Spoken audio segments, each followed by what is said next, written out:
3월 18일 목요일 전국 한인연합감리교회 사순절 특별 연합성회 말씀을 전하는 미국 중서부 콜로라도 한미연합감리교회를 섬기고 있는 이지성 목사입니다.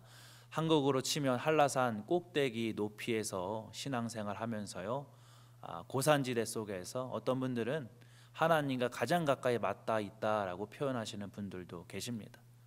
교회 안에서 우리 한인가정, 또 이중문화가정, 미국인 회중, 또 2세 회중이 한데 어우러져 주님의 신앙 공동체를 이루고 있습니다. 오늘 하나님께서 우리들에게 주신 말씀은 이사야 55장 1절에서 11절까지 말씀입니다. 제가 받들어서 봉독하겠습니다. 너희 목마른 자들아 물로 나오라. 돈 없는 자도 오라.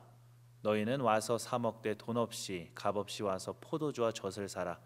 너희가 어찌하여 양식 아닌 것을 위하여 은을 달아주며 배부르게 못할 것을 위하여 수고하느냐. 나를 청종하라. 그리하면 너희가 좋은 것을 먹을 것이며 너희 마음이 기름진 것으로 즐거움을 얻으리라.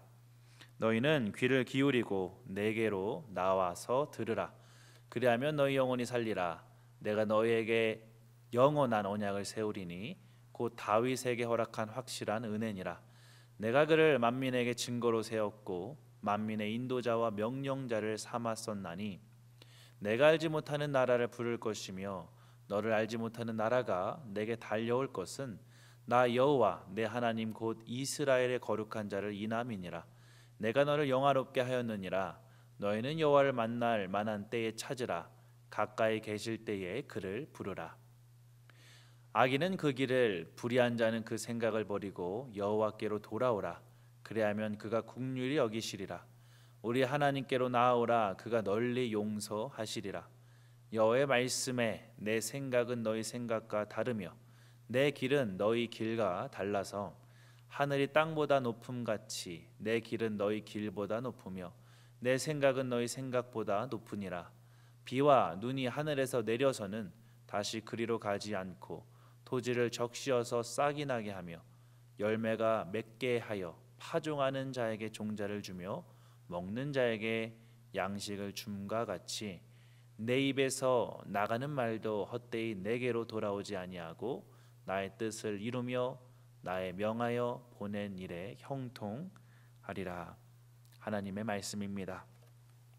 지금 알고 있는 걸 그때도 알았더라면 이라는 시가 있습니다. 내용은 이렇습니다. 지금 알고 있는 걸 그때도 알았더라면 내 가슴이 말하는 것에 더 자주 귀 기울였으리라. 더 즐겁게 살고 덜 고민했으리라. 금방 학교를 졸업하고 머지않아 직업을 가져야 한다라는 걸 깨달았으리라. 아니, 그런 것들은 잊어버렸으리라. 다른 사람들이 나에 대해 말하는 것에는 신경 쓰지 않았으리라. 사랑에 더 열중하고 그 결말에 대해선 덜 걱정했으리라. 설령 그것이 실패로 끝난다 해도 더 좋은 어떤 것이 기다리고 있음을 믿었으리라. 더 많은 용기를 가졌으리라. 모든 사람에게서 좋은 면을 발견하고 그것들을 그들과 함께 나눴으리라. 지금 알고 있는 걸 그때도 알았더라면. 오늘 우리가 읽었던 이사야 55장 본문의 말씀, 여러분들도 잘 아시듯이요, 당시 상황은 이스라엘 백성들이 바벨론 포로기 생활 가운데 있는 현실이었습니다. 그간 어떠했나요? 과거의 이스라엘의 영광은 다 싸그리 무너진 상황입니다. 뿐만 아니라 하나님께 선택받은 그러한 자기들, 우월하게 생각했던 그 선민의식도요, 처참하게 무너져 내버린 현실이죠. 뿐만 아니라 예루살렘 성전과 다윗궁의 영광 또한 무참하게 사라진 지 오래이고요. 포로 생활 가운데 있던 이스라엘 백성들, 오늘 우리가 읽었던 3절 말씀처럼 너희는 귀를 기울이고 내게로 나와 들으라 라고 하셨는데, 주님께 기울이지 못하고 주님의 음성을 듣지 못한 현실 속에서 결국 포로 생활 가운데 있던 이스라엘 백성들, 그간 하나님의 심판의 연속이었습니다. 그리고 이제는요, 바벨론 포로 생활을 하면서 이스라엘 백성들의 신앙생활, 또 신앙생활 가운데 그들의 생각은 어떠했을까? 이렇게 한번 상상을 해봅니다. 첫 번째는요, 신앙을 점점점 잃어가는 현실이 아니었나라는 것입니다. 하나님의 무능력을 생각해 보고요, 또 하나님의 자녀라고 얘기하셔놓고 왜 우리들의 상황을 이렇게까지 몰아가시나라고 생각해 볼 수도 있었겠죠. 하나님도 어쩔 수 없구나, 아니 하나님이 안 계시는 것 아니야, 이러한 신앙의 안일함, 또 신앙이 무너짐, 또 신앙을 잃어버리는 현실이라는 것입니다. 두 번째로요, 세상의 길로 더 빠져버리는 현실임을 생각해 볼 수 있는 것이죠. 포로 생활 가운데 하나님의 말씀이 아니라 이제는 바벨론 문명이 자기들을 엄습하고 있는 현실입니다. 바벨론의 학문과 종교의식과 문화 등이 이스라엘 백성들을 사로잡고요, 거기에는 하나님을 찾을 생각도 안 하고요, 결국 그 문명에 동화돼 버리는 현실이라는 것이죠. 내가 거룩하니 너희도 거룩하라 라는 하나님의 말씀은 잊혀진 채로 바벨론 문명의 타락의 길로 나가게 된 현실. 바벨론 포로의 현실처럼 오늘날의 현실을 한번 생각해 봅니다. 계속해서 코로나 바이러스로 인하여서 수많은 이들이 목숨을 잃어가는 현실, 목숨을 잃어감에 슬퍼하는 가족들, 또 목숨을 잃어가는 현장 속에서 그들을 살려보겠다고 하지만 결국 자기도 코로나 바이러스에 걸려서 죽음을 맞이하는 비극적인 상황들 뿐만 아니라 이 바이러스로 인해서 경제적으로, 정신적으로, 관계적으로 여러 가지 삶의 현장에서 피해를 보는 현실들까지, 결국 하나님이 어디 계신가? 하나님도 어쩔 수 없으신가? 하나님은 계시기는 하신 것인가? 라는 질문의 연속입니다. 그러면서요, 우리들의 영혼을 피폐하게 만드는 그러한 세상의 수많은 것들에 귀 기울이다가요, 영적인 나태함과 무력감을 경험하는 우리의 세상의 현실 뿐만 아니라 교회의 현실이기도 하다라는 것이죠. 이러한 현실 속에서도요, 살아계신 하나님께서는 우리들을 향하여 말씀으로 속삭이고 계십니다. 3절 말씀을 다시 한번 곱씹어서 읽어보죠. 너희는 귀를 기울이고 내게로 나와 들으라. 6절 말씀에도 동일하게 얘기하십니다. 너희는 여호와를 만날 만한 때에 찾으라. 가까이 계실 때에 그를 부르라.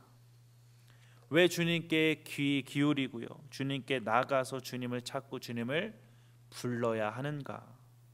첫 번째는요, 그래야 우리의 영혼이 살기 때문입니다. 3절 말씀을 다시 한번 곱씹어 읽어보겠습니다. 너희는 귀를 기울이고 내게로 나와 들으라. 그리하면 어떻다고요? 너희의 영혼이 살리라. 당연한 진리입니다. 주님께 나가고 주님을 찾으면 우리의 영혼은 살게 되어 있다라는 이 당연한 진리인데, 왜 이 당연한 것을 우리는 우리의 삶의 현실을 돌아보면 잘하지 못하는가? 첫 번째는요, 우리의 죄가 있기 때문에 그러합니다.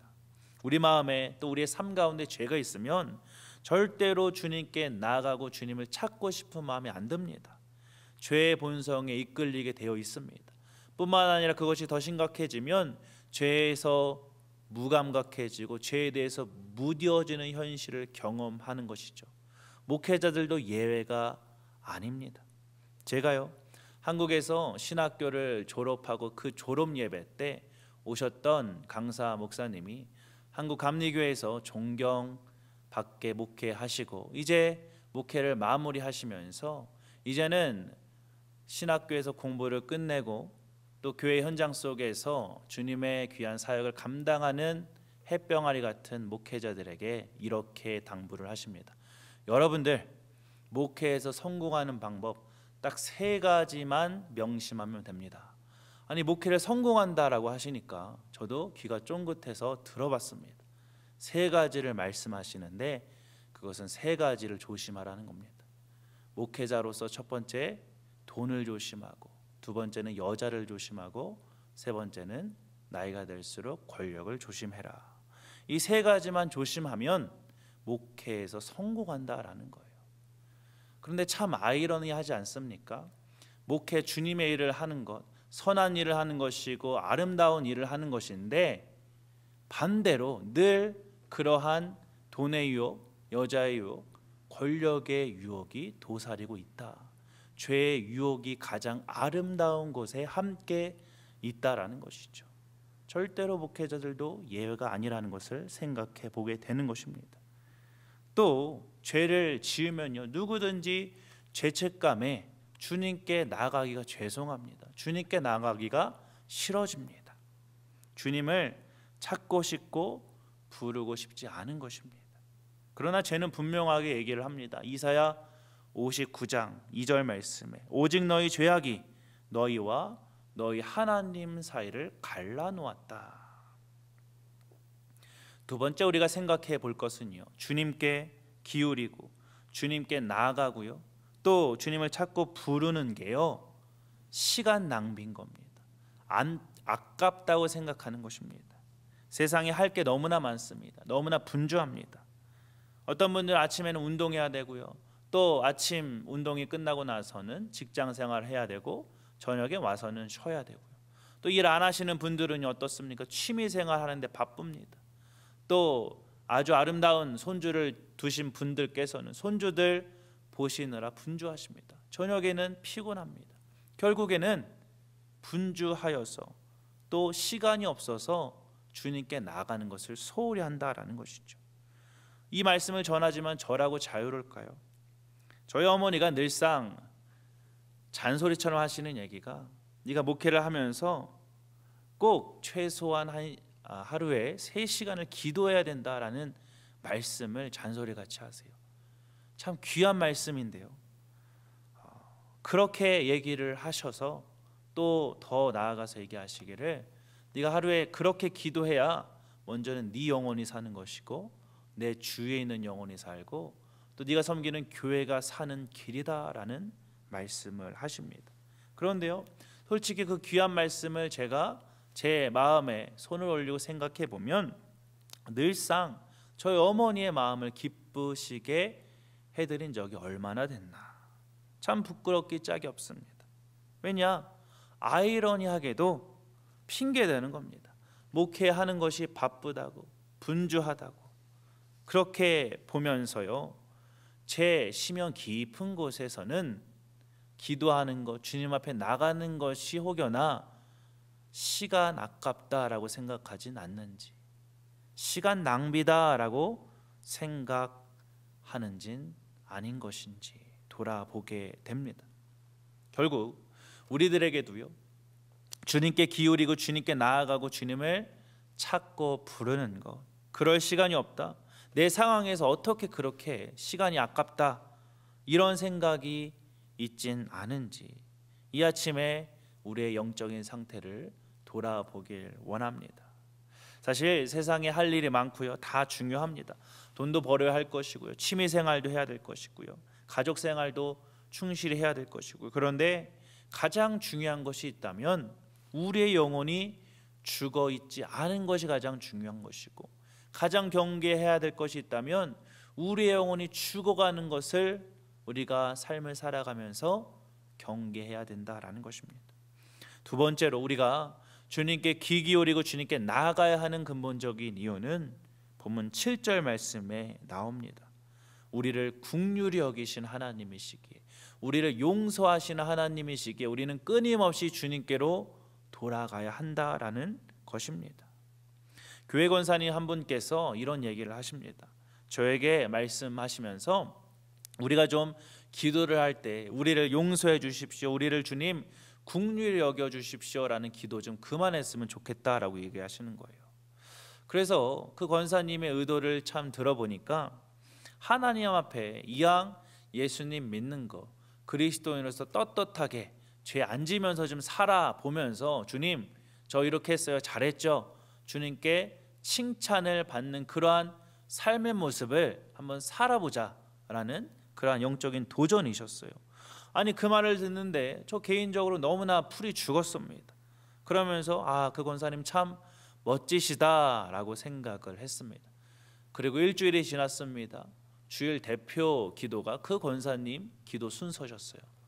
그 기도 순서가 권사님이시니까 그 권사님께서 제게 하신 말씀이 있으니까 권사님 기도를 주의 깊게 듣지 않겠습니까? 그런데 그 대표 기도에서 첫 마디가 그 권사님이 사랑의 하나님, 우리를 긍휼히 여겨 주시고 우리를 불쌍히 여겨 주시옵소서라는 한마디의 기도셨습니다. 그 기도를 듣는데요, 저에게는 세 가지 생각이 들었어요. 아니, 일주일 전에 그렇게 떳떳하게 자신 있게 신앙생활 합시다라고 말씀하셨던 권사님이 되리어 일주일 만에 주님의 긍휼을 구하는 기도를 하시면서 아, 권사님 참 순수하시다, 아, 권사님 참 솔직하시다라는 생각을 했습니다. 또 두 번째 생각은요, 하나님 앞에서 우리는 언제나 죽을 수밖에 없는 죄인이구나. 그리고요, 세 번째는 그럼에도 불구하고 우리가 주님을 찾고 찾으면 주님께서는 우리를 긍휼히 여기시고 주님께서는 우리를 용서하신다라는 귀한 진리였습니다. 요한일서 1장 9절도요, 우리들에게 이렇게 선포합니다. 만일 우리가 우리 죄를 자백하면 저는 미쁘시고 의로우사 우리 죄를 사하시며 모든 불의에서 우리를 깨끗하게 하시는 주님이시다. 오늘 주님께서 우리에게 주신 말씀을 정리합니다. 팬데믹의 현실 속에서 얼마나 힘드십니까? 그런데 절망도 유효기간이 있습니다 라는 말이 있더라고요. 여러분, 주님 안에서 우리가 힘내길 원합니다. 뿐만 아니라 팬데믹의 현실 속에서 하나님이 도대체 어디 계신 거야? 하나님도 어쩔 수 없으신가? 하나님이 너무나 무능력하신 거 아니야? 뿐만 아니라 우리의 영혼의 나태함과 우리의 영혼의 분주함과 또 무력감 속에서 주님은요, 오늘 우리들에게 말씀으로 속삭이신다라는 것이죠. 귀를 기울이고 내게로 나와서 들으라. 첫 번째는 그래야 우리의 영혼이 살게 된다. 두 번째는요, 그렇게 해서 다시 한번 주님의 긍휼하심과 주님의 용서하심을 재확증하라 하시는 것이죠. 여러분, 오늘 주님께서 우리들에게 속삭이시는 말씀, 이제는 알게 되었습니다. 이제 알게 되면 그때 알면 좋았을 걸 후회하고 계시진 않습니까? 그러나 지금부터 잘하면 됩니다. 주님께서는요, 우리들에게 주님 말씀에 귀를 기울이라고 하십니다. 주님께 나와서 들으라고 하십니다.